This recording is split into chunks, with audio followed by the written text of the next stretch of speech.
The space station Harmony hung in orbit around Jupiter, its gleaming metal hull catching the distant sunlight. Inside his office, Ambassador John Crawford stared at the message on his screen. He read it for the 5th time, each word burning into his mind.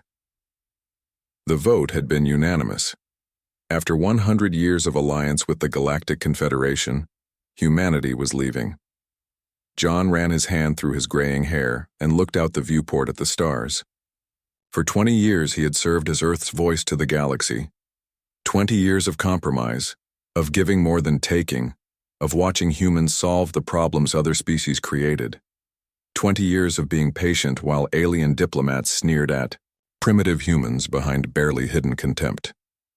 "Ambassador, they're waiting for you in the council chamber," said Mary Daniels, his assistant. Her face showed worry lines that hadn't been there last year. "Let them wait a little longer," John said. "It's their turn to be patient for once." Mary nodded and closed the door. John opened his desk drawer and pulled out a small wooden box. Inside was a simple button, its surface glowing with a soft blue light. Protocol Exodus. One press would signal to every human ship, colony, and outpost that the withdrawal had officially begun. He slipped it into his pocket. The council chamber buzzed with angry voices when John entered. Representatives from 27 alien civilizations sat around the massive table, their varied bodies perched on specially designed chairs. The Zarathi, Ambassador Greltok, stood at the head of the table, his scaled skin flushed deep purple with anger. "Finally, the human arrives," Greltok said. "We've been waiting for an hour." "My apologies," John said without meaning it. "I was communicating with Earth." The Velridian ambassador Zextral fluttered her wing membranes in irritation. "Is it true? The rumors that humans are threatening to leave the Confederation?" John placed a small data cube on the table. "This is not a threat. It is a formal notification. As of today, Earth and all human colonies are withdrawing from the Galactic Confederation." The chamber erupted. Some representatives shouted questions. Others laughed as if it were a joke. The Orion ambassador Brell slammed his massive fist on the table. "Impossible, you cannot withdraw. The treaties clearly state—" "The treaties also clearly state," John interrupted, "that any species facing continued discrimination may withdraw with a 12-month notice. We are giving that notice now." Greltok's laugh was like stones scraping together. "Discrimination? Your species has been elevated beyond its worth already. Without us, you would still be limited to your tiny solar system." John smiled thinly. "And without us, your ships would still be using ion drives instead of our gravity engines. Without us, your worlds would still be fighting the plague we cured. Without us, the Regellian pirates would have destroyed half your trade fleets." "Empty words," said Zexatral. "You need us more than we need you." At the far end of the table, the Andorian representative Thel spoke softly. "Perhaps we should discuss what humanity requires to remain in the Confederation." "We are beyond that point," John said. "For 50 years, we have asked for equal treatment. For 50 years, we have been denied voting rights on the Inner Council. Our technology has been demanded without fair exchange. Our soldiers have died protecting your worlds while you called us primitive behind our backs. Where will you go?" asked the Trilaxian ambassador, her voice genuinely curious. The Trilaxians had always been among the few species that treated humans fairly. "That is no longer your concern," John replied. Greltok moved closer, towering over John. "You won't survive without our protection. There are dangers beyond the Confederation borders that would crush your species in days." John stood his ground. "We're well aware of the risks. We're also aware that the Zarathi fleet has been conducting military exercises near Earth for the past 6 months. Exercises your government claimed were routine, but our intelligence shows were preparation for a blockade." Greltok stepped back, surprise flashing across his alien features. In the silence that followed, John placed a second data cube on the table. "This contains the shutdown codes for all human-maintained systems within Confederation space. Navigation beacons, defense networks, medical databases. You have 12 months to develop your own replacements before we deactivate everything. This is blackmail, shouted the Orion ambassador. This is consequence, John corrected. For a century, you've taken our help while treating us as inferiors. That ends today. As John turned to leave, Nancy Miller, Earth's military attaché, stepped into the chamber. Her uniform was crisp, her expression professional, but John saw the tension in her stance. Ambassador Crawford, I need to speak with you immediately, she said. Outside in the corridor, Nancy showed him her secure tablet. The Zarathi have moved their dreadnought fleet from Proxima Centauri. They're positioning for a blockade of Earth. They must have gotten wind of our plans. John nodded. Sooner than expected, but not surprising. Has General Lloyd activated the defense grid? Yes, sir. Any Zarathi ship entering Earth space will find their systems mysteriously malfunctioning. A small smile touched her lips. They still don't know about the backdoors we built into the technology we shared. Back in his office, John contacted Earth. President Laura Grant's face appeared on the screen, her expression grim but determined. It's done, John said. They reacted exactly as we predicted. And the Zarathi fleet? Moving into position as we speak. They'll try to prevent our departure. President Grant nodded. The colony ships are ahead of schedule. We can begin loading within the week. The question is, do we stick with the 12-month withdrawal timeline or accelerate? John thought about the hatred he'd seen in the council chamber, the barely concealed plans to subjugate humanity. We accelerate. I don't trust them to honor the 12-month grace period. Agreed. Come home, John. The Harmony Station will be one of the first things we dismantle. After ending the call, John took the small box from his pocket and pressed the glowing button. Across the galaxy, every human received the signal. Protocol Exodus was now active. As his shuttle pulled away from the Harmony Station hours later, John looked back at the gleaming structure. For a century, it had been the symbol of humanity's hope for peaceful cooperation with alien species. Now it would become the first piece of human achievement the galaxy would lose. The stars seemed different somehow as the shuttle accelerated toward Earth, not distant and cold, but beckoning. Humanity had new horizons to explore, far from the politics and prejudice of the Confederation. The galaxy had taken them for granted for the last time. Behind him, in the council chamber, the alien ambassadors were still arguing, still not understanding the magnitude of what they had lost. They would learn soon enough. 3 months passed quickly. The sky above Earth was filled with massive ships, their hulls gleaming in the sunlight. On the bridge of the colony vessel New Horizon, Captain Lisa Bennett watched the loading operations through the main viewport. Hundreds of smaller ships moved between Earth and the colony fleet carrying people and resources. Status report, Lisa said to her first officer, Paul Wright. Paul handed her a tablet. We're at 80% capacity, Captain. The last of the farming equipment is being loaded now. Chicago and Los Angeles have been completely dismantled. New York will be finished by tomorrow. Lisa nodded. On the screens around the bridge, she could see the empty spaces where cities once stood. It was strange to see Earth this way. Vast. Areas returned to nature as humanity harvested everything they had built. Nothing useful would be left behind. Any problems? She asked. Minor sabotage attempt on Elevator 3. Security caught 2 Zarathi agents trying to plant explosives. Lisa frowned. That's the 5th attempt this month. The aliens still don't believe we're really leaving. The communication panel beeped. Captain, there's a Confederation shuttle requesting permission to dock. They say they have Ambassador Zextral on board. The Velridian, what does she want? She claims to have an emergency proposal from the Confederation Council. Lisa sighed. Let her dock. I'll meet her in conference room 2. Zextral looked nervous as she entered the conference room. Her wing membranes twitched, and her large eyes darted around, taking in the stripped-down human furnishings. Captain Bennett, thank you for seeing me, she said. I've come with a new offer from the Council. Lisa gestured to a chair.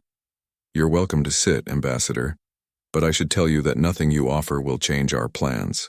The Velridian sat awkwardly on the human chair. The Council has reconsidered its position. We are prepared to offer humans a seat on the Inner Council, with full voting rights.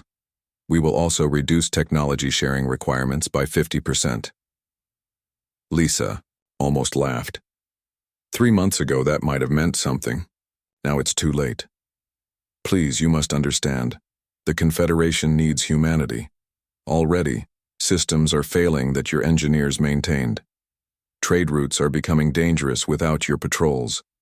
The minor species are growing restless without human diplomats to mediate disputes.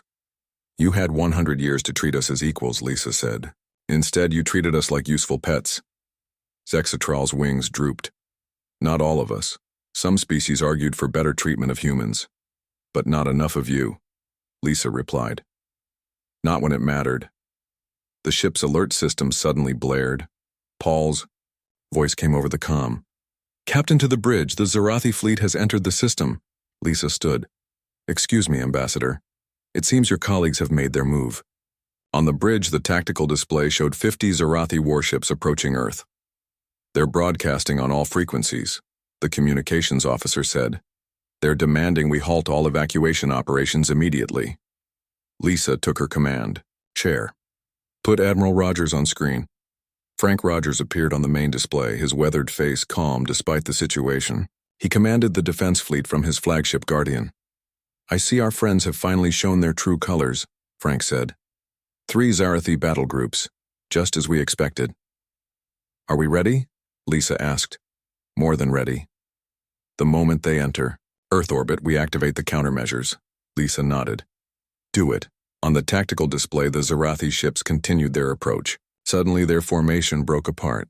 Ships began drifting, their engines flaring randomly. Several collided with each other. What's happening to them? Zexatral asked from the doorway of the bridge. She had followed Lisa despite being told to wait. Remember those gravity engines we gave the Confederation? Paul said with a smile. We included a backdoor. One signal from us and they shut down. The communications officer turned to Lisa. Admiral Rogers reports all Zarathi ships have been neutralized. No casualties, but they won't be able to restart their engines for at least 48 hours. Send them a tow ship, Lisa said. Pull them to a safe orbit and leave them there. Zexatral stared at the display in shock. You disabled an entire battle fleet with one signal? How is that possible? We've never shown you everything we can do, Lisa said. That was humanity's mistake. We shared enough to be useful, but kept our best technology to ourselves. Good thing, too. In the loading bay below the bridge, William Porter supervised the installation of the dimensional drive. The massive device took up 3 decks of the colony ship, its complex machinery humming with power. Final calibrations complete, said his assistant. The drive is ready. William ran his hand along the smooth casing of the machine. This was humanity's greatest achievement, a drive that could move entire planets into a pocket dimension where they would be safe from the Confederation. And from what was coming next. Begin powering up the sequence, he ordered. We'll test it on the moon first. Back on the bridge, Lisa received the report from William's team. Captain, the dimensional drive is ready. We can begin the first test, whenever you give the order. Lisa looked at the Earth on her view screen. Soon it would be empty of humans, a hollow shell left for the Confederation to ponder. Ambassador Zexatral, you should return to your shuttle, Lisa said. You'll want to inform the Council of what you've seen here. Where will you go? The Velridian asked, her voice small. Somewhere you can't follow, Lisa replied. At least, not yet. After the ambassador left, Lisa gave the order. Begin the moon test. On view screens across the fleet, humans watched as the moon began to shimmer. Light bent around it in strange patterns, and then, between one breath and the next, Earth's only natural satellite vanished. Test successful, William reported from the drive control room. The moon has entered the pocket dimension. We can bring it back whenever we want. A cheer went up from the bridge crew. Lisa allowed herself a small smile. Send word to all ships. Acceleration of protocol exodus is approved. We leave in 1 week. As the message spread through the fleet, humans worked with renewed purpose. The colony ships took on their final loads. Earth's remaining cities were dismantled piece by piece.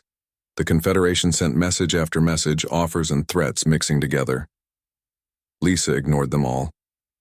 The time for talk had passed. Now was the time for humanity to find its own path. From her office window on the new horizon, Lisa could see Earth growing more barren each day. Soon it would be just another rocky planet orbiting an average star, and humanity would be gone, leaving the Galactic Confederation to discover just how much they had depended on the species they had never truly respected. 6 months after the last human ships vanished, the Galactic Confederation was falling apart. Alan Winters sat alone in his small office on New Geneva Station, the only human left in Confederation space. As an observer, his job was to watch and report what happened after humanity's departure.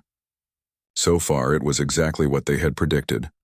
Alan finished his daily report and sent it through the dimensional communicator. The small device, no bigger than his palm, was the only way to contact the colony fleet now traveling through the pocket dimension. He looked out his viewport at the once busy space station. Half the shops were closed. The air recyclers made strange noises. Without human engineers to maintain them, systems were breaking down everywhere. His door chimed. Alan pressed the entry button, and a Tralaxian diplomat named Mira entered. Her blue skin looked paler than usual. "They're fighting again," she said without greeting. "The Zarathi and Velridians. 3 dead at today's council meeting." Alan nodded and made a note. What was it this time? Trade routes. The Zarathi are demanding protection fees for any ships passing through their territory. The Velridians refused to pay, and no one could calm them down. Mira sat heavily in the chair across from him. No one can do what humans did. You had a way of making everyone listen, even when they hated each other. Alan offered her a drink, which she accepted gratefully. "The Orions are pulling out of the mining agreement," she continued. "Without human security forces, they say the outer colonies are too dangerous to operate." "That will hit the Andorians hard," Alan said. "They need those metals for their life support systems." "Everything is falling apart," Mira whispered. "It's been only 6 months and the Confederation is crumbling." Alan had seen it coming. Humans had been the glue holding the 27 species together, though none of the aliens had wanted to admit it. Human diplomats had resolved conflicts. Human engineers had maintained the technology many species didn't fully understand. Human traders had kept goods flowing between worlds that otherwise wouldn't speak to each other. Now it was all falling apart. His communication panel beeped.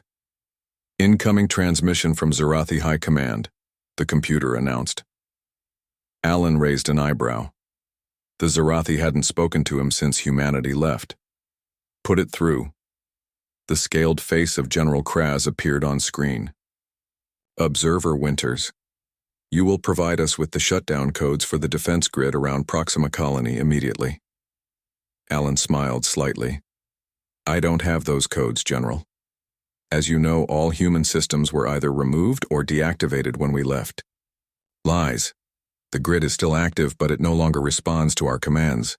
You changed the programming before you left. The grid was designed to protect the colony from outside threats. Perhaps it simply no longer recognizes Zarathi authority." The general's scales darkened with anger. "We need those defenses. The Rigelian pirates have returned. They've attacked 3 of our outposts in the last month." "That's unfortunate," Alan said calmly. "Perhaps you should have considered that before driving away the species that kept the pirates in check." The general cut the connection without another word. Alan made another note in his report. The Rigelians had been contained for decades by human patrols. Without them, the pirates were reclaiming their old territories. Later that day, Alan attended the Confederation Council meeting as an observer. The Grand Chamber, once filled with representatives from all 27 species, now held barely half that number. Many had stopped coming, seeing no point in the increasingly hostile gatherings. The Orion representative was shouting at the Velridian ambassador. "Your ships blocked our supply run to Tau Ceti. 3,000 of our people are starving because of you." "We did no such thing," the Velridian replied. "Your captains are lying to cover their incompetence." Alan watched as accusations flew across the chamber. Without human mediators, every disagreement became a crisis. Without human-maintained translation systems, misunderstandings multiplied. After the meeting, the Orion ambassador, Grekvan, approached Alan in the corridor. The massive alien looked tired, his usually immaculate uniform wrinkled. "We need to talk," he said quietly. "In private." In Alan's office, Grekvan dropped his proud demeanor. "You must contact your people. Tell them what's happening here. Ask them to return." Alan studied the alien carefully. The Orions were among the loudest voices demanding human technology while giving nothing in return. "Now you want us to come back?" "I was wrong," Grekvan said, the words clearly difficult for him. "We were all wrong. We didn't understand how much we relied on humans." "It's too late," Alan replied. "Humanity has moved on." "But the coming threat." Alan leaned forward. "What threat?" Grekvan looked around nervously, though they were alone. "There's something approaching from beyond the rim. Our long-range scouts detected it 3 weeks ago. Massive energy signatures, unlike anything we've seen before." Alan felt a chill. This was it, the real reason humanity had left. Their scientists had detected the approaching threat years ago, but the Confederation had dismissed their warnings as human paranoia. "How long until it reaches Confederation space?" he asked. 2 years, maybe less. We need humanity's help. Your weapons, your shields, they were always stronger than what you shared with us." Alan nodded slowly. "I'll pass your message along. But don't expect miracles, Grekvan. Trust, once broken, is not easily repaired." After the Orion left, Alan sent an emergency transmission through the dimensional communicator. The colony fleet needed to know that the threat had finally been detected by the Confederation. In the pocket dimension, on board the New Horizon, Captain Lisa Bennett received Alan's message with grim satisfaction. She called an emergency meeting of fleet leadership. "It's begun," she told them. "The Confederation has finally detected what we warned them about 3 years ago." William Porter, now Fleet Science Director, pulled up the data they had been collecting. "Our dimensional scouts confirm it. The entity is accelerating. It will reach Confederation space in 18 months, not 2 years. "And our preparations?" Lisa asked. "The weapon systems are at 70%. The planetary shields are ready. But we're still working on the dimensional barrier. We can't protect the entire galaxy yet." Lisa looked at the faces around the table. "We need to decide. Do we help the species that rejected us, or do we leave them to their fate?" Paul Wright, her first officer, spoke up. "If this entity consumes the Confederation, it will only grow stronger before it finds us. Self-interest alone suggests we should help." "But on our terms," Lisa said firmly. "No more being taken for granted. No more being treated as lesser beings. If we return, it will be as equals or not at all." Around the table, heads nodded in agreement. Humanity would return to the galaxy they had left, but things would be very different this time. The species that had once looked down on humans would soon be begging for their help. Lisa stared at the display showing the massive dark shape moving toward the galaxy. "Send word to Alan.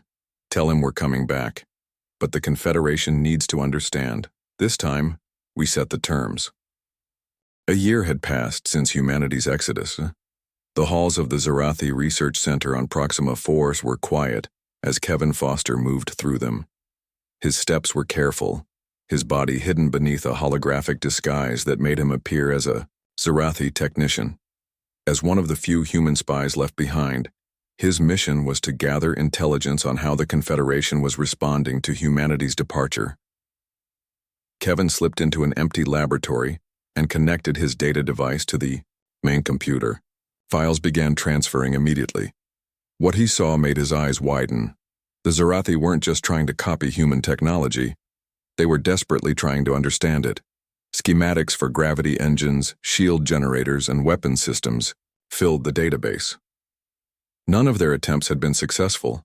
The Zarathi scientists couldn't even grasp the basic principles behind the technology humans had kept to themselves.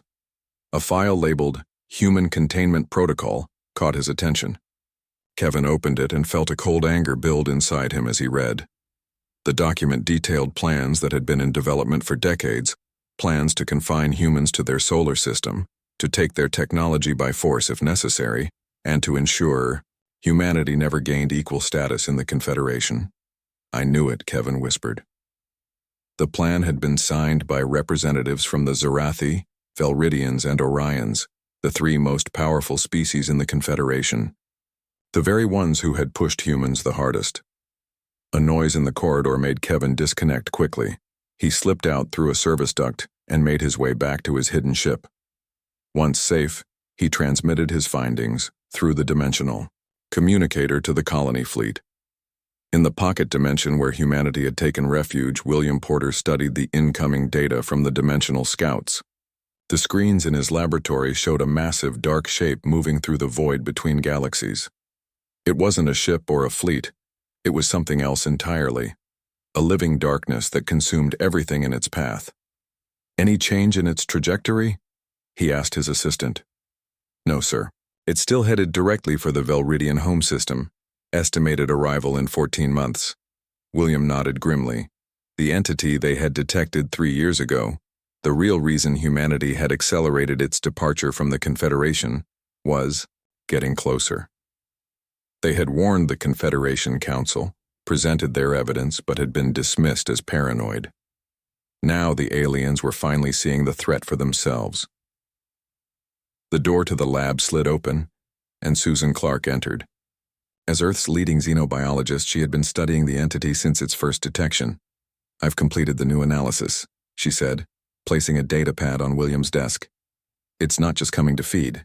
It's intelligent, and it's angry." William looked up sharply. "How can you tell?" The pattern of its movement changed when it detected the Confederation's scout ships. "It's not just drifting anymore. It's hunting. And based on the energy readings, it's already consumed at least 3 other civilizations. What would happen if it reaches the Confederation?" Susan's face was grim. "Total consumption, not just of all life, but of all energy, all matter. Nothing would remain but empty space, and then it would come looking for us." William's communicator beeped. It was Captain Bennett calling an emergency meeting of the Leadership Council. When he arrived at the conference room, he found Kevin Foster's transmission had caused a stir. "So it's confirmed," Lisa said as the meeting began. "The Confederation was planning to contain us all along." Kevin's hologram nodded. "The plan was in development for at least 20 years. They saw us as a threat because our technology was advancing too quickly. And they still need our help with this entity," Paul Wright said, shaking his head. "The irony is almost amusing." "What's our plan?" asked Susan. "Do we help them knowing they intended to betray us?" Lisa looked around the table. "We help them because it's in our interest to do so. This entity won't stop with the Confederation, but we do it on our terms." The Leadership Council debated for hours. Some argued for minimal involvement, just enough to stop the entity before it could threaten humanity. Others pushed for a full return to the galaxy to rebuild on better terms. In the end, Lisa's plan won out. Humanity would return, bringing their full technological might, but would only share it under strict conditions. 2 days later, Alan Winters stood before the Confederation Council, the first human many of them had seen in a year. The chamber was silent as he spoke. "Humanity has received your distress call regarding the approaching entity," he said. "We have been monitoring it for 3 years. It is why we left when we did, to prepare defenses you refused to build." The Zarathi ambassador rose from his seat. "You knew about this threat and said nothing?" Alan's laugh was bitter. "We presented evidence to this very council 3 times. Each time we were told that humans were being paranoid, that our data was flawed. Now you face extinction because you wouldn't listen." "Will you help us?" asked the Trilaxian representative, her voice small. "Yes," Alan said, "but not as servants or junior partners. Humanity will return to face this threat, but we will do so as equals. Any technology we share will remain under our control. Any defense systems we build will answer to human commands." The council erupted in protest.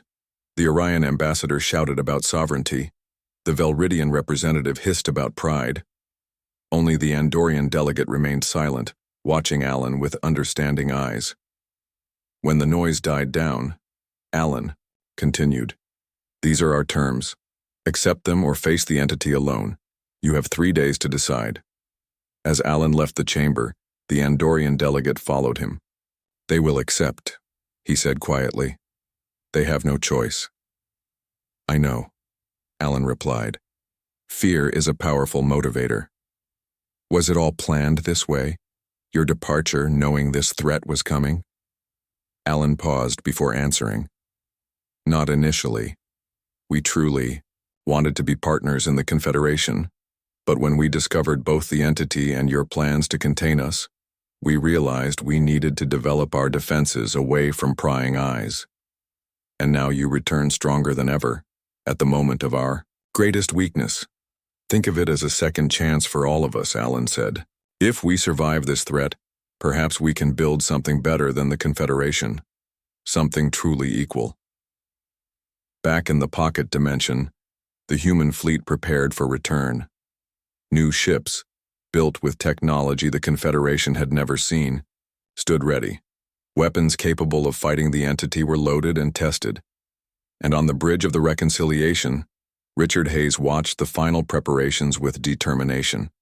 The galaxy that had dismissed humanity was about to learn just how powerful they had become. And if they survived the coming darkness, nothing would ever be the same again. 3 years after humanity's departure, the sky above the Velridian homeworld lit up with thousands of points of light. For the first time since the Exodus, human ships returned to Confederation space. They came not as supplicants or servants, but as saviors. On the bridge of the warship Reconciliation, Commander Richard Hayes watched as his fleet took position. The ships were unlike anything the Confederation had ever seen. Sleek, powerful vessels built with technology humans had kept hidden for decades. "Fleet in position, Commander," reported his first officer, Diane Lewis. "The Confederation Defense Forces are standing down as agreed." Richard nodded. The terms had been clear. Humanity would return to fight the entity, but the Confederation military would operate under human command. It had been a bitter pill for the proud Zarathian Orions to swallow, but the approaching darkness left them no choice. "Open a channel to the Confederation Council," Richard ordered. The main screen lit up with the faces of the council members. Many were new. The political chaos following humanity's departure had toppled governments across the galaxy. Ambassador John Crawford, now elderly but still sharp, stood beside Richard. "The human fleet has arrived as promised," John said to the council. "Our sensors confirm the entity will reach your space in 30 days. We must begin preparations immediately." The Zarathi representative, once so arrogant, now simply nodded. "What do you require of us?" John displayed a series of technical specifications. "We need these materials to build the defense network. Every planet in the path of the entity must be equipped with our shield technology." "These amounts are impossible," protested the Velridian counselor. "We would need to strip entire moons of resources." "Then strip them," Richard said bluntly. "It's that or extinction." For the next 20 days, the galaxy witnessed humanity's true power. Human engineers built in days what would have taken the Confederation years. Massive shield generators rose on planet after planet. Weapon platforms were positioned in key systems. And always the human fleet grew as more ships emerged from the pocket dimension. On the Orion colony of New Rigel, Susan Clark led a team studying a fragment of the entity they had captured using dimensional technology. The small piece of darkness was contained in a special field, but even imprisoned, it radiated malevolence. "It's like nothing we've ever encountered," she told Richard over a secure channel. "It doesn't just consume matter and energy, it consumes consciousness itself. The minds of those it takes become part of it." "Can it be destroyed?" Richard asked. "Not with conventional weapons. But we've found something interesting. It reacts negatively to dimensional energy. The same technology that powers our drives might be its weakness." Richard relayed this information to William Porter, who was overseeing the construction of the main defense weapon, a massive dimensional cannon built into an asteroid near the Velridian home system. "We'll only get one shot at this," William warned. "If we miss, the dimensional backlash could tear apart half the sector." As the final preparations were made, the various species of the Confederation watched humanity with new eyes. The same humans they had dismissed as primitive now commanded fleets of ships beyond their comprehension. The same engineers they had exploited now built defenses they couldn't understand. On the eve of the entity's arrival, Richard called a meeting with the commanders of all Confederation forces. The mood was somber as he outlined the battle plan. "The entity will emerge here," he said, pointing to a star system near the galactic rim. "Our fleet will engage it first, drawing it toward the dimensional cannon. Your ships will form a defensive perimeter to handle any smaller fragments that break off." "And if the cannon fails?" asked the Zarathi fleet commander. Richard's face was grim. "Then we activate Protocol Omega. We use our dimensional drives to evacuate as many as we can to the pocket dimension, and we seal it behind us. Abandoning the rest of the galaxy," the Zarathi said bitterly. "Just as you would have abandoned us," Richard replied, "but let's hope it doesn't come to that." The day of confrontation arrived. The darkness appeared at the edge of the galaxy, a vast, shapeless mass that devoured light itself. As it approached, stars winked out one by one. From the bridge of the reconciliation, Richard watched the entity's approach.